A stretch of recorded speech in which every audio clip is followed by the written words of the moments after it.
बिस्मिल्लाहिर्रहमानिर्रहीम जी। आज 1.2 एक्सरसाइज का क्वेश्चन नंबर 3 करने के लिए जा रहे हैं जी। इससे पहले वीडियो में हमने क्वेश्चन 1 और क्वेश्चन 2 किया था।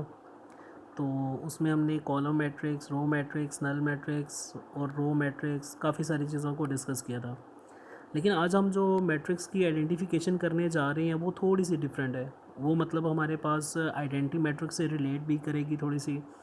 तो हमने जो इस दफ़ा आइडेंटिफाई करना है जी कौन कौन सी चीज़ें हैं उनको ज़रा देखते हैं जी। आइडेंटिफाई करना है जी हमने यूनिट मैट्रिक्स को। यूनिट मैट्रिक्स क्या होती है जिसमें वंस एंड ज़ीरोज़ होते हैं। स्केलर मैट्रिक्स भी तकरीबन वैसे वाली चीज़ होती है लेकिन उसमें वन से ऊपर वैल्यू हो सकती है। अच्छा, इसके बाद जी हमने जो आइडेंटिफाई करना है वो किसको करना है, डायगनल को। डायगनल मैट्रिक्स, तो ये डायगनल क्या चीज़ होती है, जो आमने सामने वाली चीज़ होती है। अगर हम क्वेश्चन नंबर 1 को देखें तो इसमें वैल्यूज़ काफ़ी सिमिलर लग रही हैं। तो सबसे पहले 4 एंड 4 ये डायगनल है, इसके बाद 0 एंड 0। तो यहाँ पर ये दोनों साइड की जो मैट्रिक्स हैं हमारे पास एक जैसी हैं, मतलब जो वैल्यूज़ हैं वो सेम है। इसी बिना पे हम इसको कहेंगे कि ये हमारे पास क्या है जी, स्केलर मैट्रिक्स। ठीक है। अच्छा, इस तरीके से तो हम 1 0 और 0 1 को भी हम लोग कह सकते हैं कि ये स्केलर मैट्रिक्स है, लेकिन हम इसको आइडेंटिटी मैट्रिक्स के ज़ुमरे में ज़्यादा लेके आते हैं। ठीक है, जिसमें 1 एंड ज़ीरोज़ वाली वैल्यूज़ होती हैं। अच्छा, इसके बाद जो मज़ीद हम आगे चलते हैं तो पहली वाली वैल्यू हमारे पास क्या होगी जी, हमारे पास पहली वैल्यू स्केलर मैट्रिक्स है। इसके बाद आगे चलते हैं तो जो क्वेश्चन नंबर 2 है, बी पार्ट जी, 2 0 0 और -1। तो ये 0 0 तो सेम है, लेकिन 1 और -1 और 2 तो सेम नहीं है। तो हम लोग इसको किस वाली मैट्रिक्स के साथ डालेंगे जी। अब ये जो हमारे पास आ रही है ये क्वेश्चन बी, तो हम इसको क्या करेंगे, इसको हम डायगनल मैट्रिक्स में डाल देंगे कि ये डायगनल है। अच्छा, तीसरे नंबर पे आते हैं जी। हमारे पास जो वैल्यू आ रही है ये हमारे पास स्क्वायर मैट्रिक्स भी है अगर क्वेश्चन नंबर 2 को देखा जाए। इसके बाद ये आइडेंटिटी मैट्रिक्स भी है और स्केलर मैट्रिक्स को, मतलब अब हम इसको किस में डालेंगे जी, आइडेंटिटी मैट्रिक्स के अंदर, क्योंकि इसकी आइडेंटिटी हमारे पास सिर्फ 1 है, 1 से ऊपर है ही नहीं। अच्छा, इसके बाद आगे जाते हैं तो थोड़ा सा आगे जाने के बाद हमें पता चलता है कि जी हमारे पास जो मज़ीद आ रहा है वो क्या है जी, 3 0 और 0 1। तो यहाँ पर हमारे पास वैल्यूज़ चेंज हो रही हैं।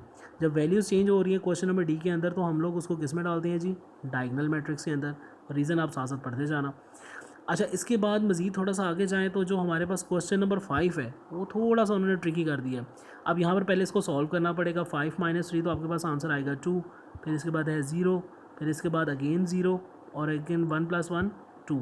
तो अगर इसको समराइज़ किया जाए इस क्वेश्चन को, तो हमारे पास हमें पता चलता है अगेन ये हमारे पास क्या है जी, scalar matrix, because diagonal entities are same.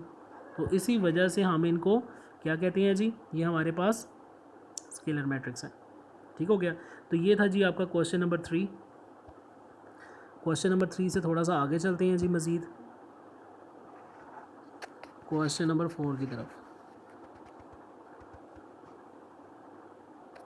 चले जी, क्वेश्चन नंबर 4 आ गया। अब क्वेश्चन नंबर 4 को थोड़ा सा हम लोग सेट करते हैं, तो उसमें हमें पता चल रहा है जी, इसका पहले सबसे पहला जी क्वेश्चन पढ़ लेते हैं। क्वेश्चन क्या है, कह रहा है जी फाइंड द नेगेटिव। अब नेगेटिव पता नहीं क्या चीज़ होती है। अगर उसको मैं ऐसे बनाऊँ तो ये नेगेटिव हो गया, अगर मैं उसको 1 ऐड कर दूँ तो प्लस हो जाएगा। तो वो जो नेगेटिव और पॉजिटिव वाली चीज़ है ना, जैसे ये पॉजिटिव है और ये हमारे पास नेगेटिव है, नेगेटिव माइनस तफरीक, ये सारी तकरीबन एक ही चीज़ें हैं जी। ठीक हो गया। तो अब वो हमें कह रहा है कि ये जो नेगेटिव मैट्रिक्स हमने करनी है किसकी जी, ए बी सी और डी वैन। अब वैन मीन्स कि जो हमारे पास क्वेश्चन दिया गया है वो ए बी सी डी और ई की फॉर्मेट में है। ठीक हो गया। अब वो हमें कहता है कि जी आपने क्या करना है, इसको नेगेटिव मैट्रिक्स बनाएं। नेगेटिव मैट्रिक्स करने के लिए हमें क्या करना पड़ेगा जी, कोई हार्ड एंड फास्ट चीज़ नहीं है जी, सिर्फ नेगेटिव का साइन लगाएं और काम आसान। क्वेश्चन नंबर 1 को देखें जी। अगर क्वेश्चन नंबर 1 है, इसके अंदर अगर मैं ए को माइनस कर दूं, इसके बाद इस 1 को माइनस कर दूं, 0 माइनस करें या ना करें कोई फ़र्क नहीं पड़ता, और ये माइनस और माइनस मिलके प्लस बना देंगे। तो अगर आप इसका आंसर देखें तो सिर्फ आपने क्या किया, साइन चेंज किए, यहाँ पे माइनस था वहाँ पे प्लस कर दिया। तो इसको हम लोग क्या कहते हैं जी, नेगेटिव मैट्रिक्स। तो बहुत इजी चीज़ है, इतनी इसमें हार्ड एंड फास्ट चीज़ कोई नहीं है जी। अगर आप इसमें क्वेश्चन नंबर सी को लेते हैं जी, सारे प्लस हैं, तो यहाँ पर आपके पास देख लें जी, क्वेश्चन नंबर सी में सारे माइनस आ जाएंगे, सिर्फ आपने साइन चेंज करना है। तो मेरे नहीं ख्याल पड़ता कि आपको इसमें मज़ीद बताने की ज़रूरत है। जो अच्छे स्टूडेंट हैं, इवन जो बुरे भी हैं, तो मेरे ख्याल से वो भी इस चीज़ को बड़े आराम से कर पाएंगे। बुरा स्टूडेंट भी कोई नहीं होता जी, सिर्फ लैक ऑफ इंटरेस्ट है। अगर आप कर जाएँ तो गुड, अगर ना कर पाएँ तो कोई बात नहीं, बाकी आवाम है ना करने के लिए। तो नेक्स्ट जी हमने क्या करना है, क्वेश्चन नंबर 5 के अंदर हमने लेने हैं जी ट्रांसपोजेज। अब ट्रांसपोज क्या होता है जी, कह रहा है find the transpose of each following matrix, मतलब जितने भी क्वेश्चन में दिए हैं सबके ट्रांसपोज लें। ट्रांसपोज का मतलब क्या होता है कि जैसे हमारे पास ये कॉलम है, कॉलम को आपने रो बना देना है। जैसे मैं इसको रो बनाने जा रहा हूँ 0 1 और -2, कोई साइन चेंज नहीं करना जी, जस्ट जो खड़ा हुआ है उसको हमने क्या किया जी, लटा दिया है, खड़ी हुई चीज़ को बैठा दें। अब इसमें क्या है जी, हमारे पास कॉलम है, कॉलम को आपने रो में कन्वर्ट कर देना है, काम आसान, ठीक हो गया। अगेन ये जो रो पड़ी हुई है इसको आप कॉलम बना दें 5 1 और -6, तो आपके पास इसका ट्रांसपोज आ गया। जब ट्रांसपोज लिखेंगे उसके ऊपर आपको टी भी लिखना पड़ेगा। तो ये चीज़ें थोड़ी सी टेक्निकली हैं जी। अब इनको थोड़ा सा आगे लेके चलते हैं मैथमेटिकल स्टेप्स के साथ।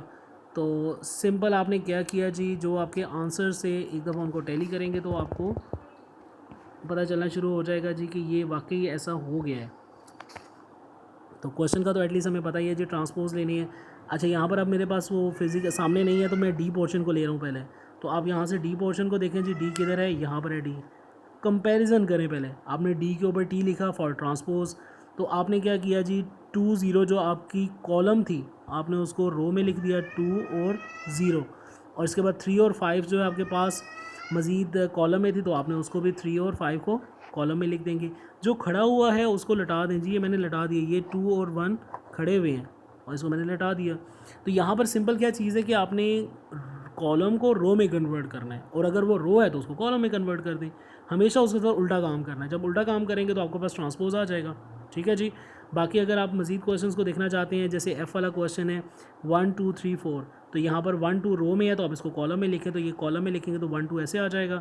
3 4 रो में है तो आप इसमें सिर्फ आपने क्या करना है कि रो को कॉलम में कन्वर्ट करते जाएँ और आगे चलते जाएँ जी। ठीक है जी।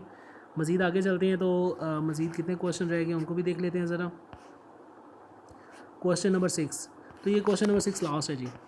अच्छा, अब इसको थोड़ा सा उसने कहा है जी वेरीफाई करें। अब वेरीफाई करने के लिए हम लोग ही बचे हैं जी, जिसने मैथ्स बनाया उसको बंदा कुछ कह भी नहीं सकता।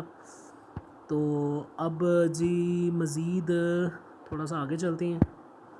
चलें जी, कह रहे हैं जी वेरीफाई करें। अब वेरीफाई किस चीज़ को करना है जी, जो उसने आगे ए दिया है और बी दिया है। अब ए और बी वैल्यूज़ दे के उसने बस नहीं किया, बस करने मतलब ये नहीं कि उसे 2 क्वेश्चन दे दिए। अब 2 क्वेश्चन में वो क्या कह रहा है जी, अब उसको देखते हैं। वेरीफाई करें जी, कह रहा है ए टी ऑफ टी, मतलब अगर आप ए का ट्रांसपोज लें और उस ट्रांसपोज का दोबारा ट्रांसपोज लें तो वो ए वैल्यू के इक्वल आ जाएगा जो ये पड़ी हुई है। मतलब अगर ए की वैल्यू का 2 दफ़ा ट्रांसपोज लेंगे तो दोबारा वही वैल्यू आनी चाहिए। लॉजिकली भी ऐसा ही होता है कि आप एक चीज़ को 2 दफ़ा उल्टा करें वो सीधी हो जाएगी। तो मज़ीद आगे देखें, जब क्वेश्चन में वेरीफाई, क्वेश्चन में 1 2 0 1 ये हमारे पास क्वेश्चन आ गया। जब क्वेश्चन आ गया तो क्वेश्चन में हमने पहली दफ़ा क्या किया जी, इसका ट्रांसपोज लेते हैं। अब अगर मैं इसका ट्रांसपोज लूँ, जो खड़ी हुई है मतलब कॉलम है 1 0, उसको मैं रो बनाता हूँ तो ये 1 0 हो गया, और फिर 2 1 है तो मैं इसको रो बना देता हूँ, तो आपके पास ये आंसर आ जाएगा। तो ये आपका ट्रांसपोज हो गया। अब इसी ट्रांसपोज का अगर आप दोबारा ट्रांसपोज लेते हैं तो जो आपके पास ए वैल्यू है, रिफ्लेक्ट करें जी, ये एक ए वैल्यू पड़ी हुई है और एक ये ए वैल्यू पड़ी है जो हमने क्वेश्चन किया थोड़ी देर पहले, तो सेम ये वही वैल्यू बन जाएगी। तो हमारे पास जो इक्वेशन है वो वेरीफाई हो जाती है। तो ये चीज़ वो वेरीफाई करने के लिए कह रहा है वेरीफाई करें इस इक्वेशन को। अब वो कह रहा है जी ए ऑफ टी, पहले उसका ट्रांसपोज लें, फिर उस ट्रांसपोज का ट्रांसपोज लेंगे तो जो आपकी वैल्यू उसके इक्वल आ जाएगा। दूसरी दफ़ा उसने किया हुआ है तो दूसरी दफ़ा भी वही चीज़ है, कोई इतनी ख़ास चेंजिंग वाली बात नहीं है। तो थोड़ा सा नीचे चलते हैं जी। अगेन उसने कहा है जी वेरीफाई करें, उसके दिल को तसल्ली दे देते हैं, वेरीफाई कर लेते हैं। जो आपकी बी वैल्यू होगी दोबारा से वही वैल्यू आ जाएगी। अब ये आपके पास बी वैल्यू है, उसने कहा है G B T of T ले लें। तो जब बी टी लेंगे तो ये अगर 1 2 है तो वो कन्वर्ट हो रहा है जी। अब देखें, ये 1 2 को हमने उठा के कॉलम फॉर्मेट से रो फॉर्मेट में लिख दिया, और इसके बाद जो दूसरे वाला है उसको देखें जी, जो दूसरा वाला कॉलम है उसको भी उठा के हमने रो फॉर्मेट में लिखेंगे तो आपके पास क्या चीज़ बचनी है जी, दोबारा आपके पास एक ट्रांसपोज आ गया। बस इस ट्रांसपोज को जब आप दोबारा ट्रांसपोज लेंगे वो बी के इक्वल आएगा। तो हैंस प्रूव जी। बेस्ट ऑफ लक जी, वीडियो लंबी ना हो। तो बाकी जो लोग इससे इस्तेफ़ादा करना चाहते हैं गुड, और जो लोग नहीं करना चाहते जी वेरी गुड। तो एक कोशिश है, और उस कोशिश में अगर आपका फ़ायदा हो जाए गुड, तो मेरा फ़ायदा तो है ही है जी इसमें, क्योंकि मेरी वीडियो को जितना आप वॉच करेंगे मेरा वॉच टाइम बढ़ेगा। तो बेस्ट ऑफ लक। मेरा फ़ायदा आप नहीं करेंगे तो कोई और कर देगा, तो आप अपना फ़ायदा सोचें जी। ठीक है, बेस्ट ऑफ लक।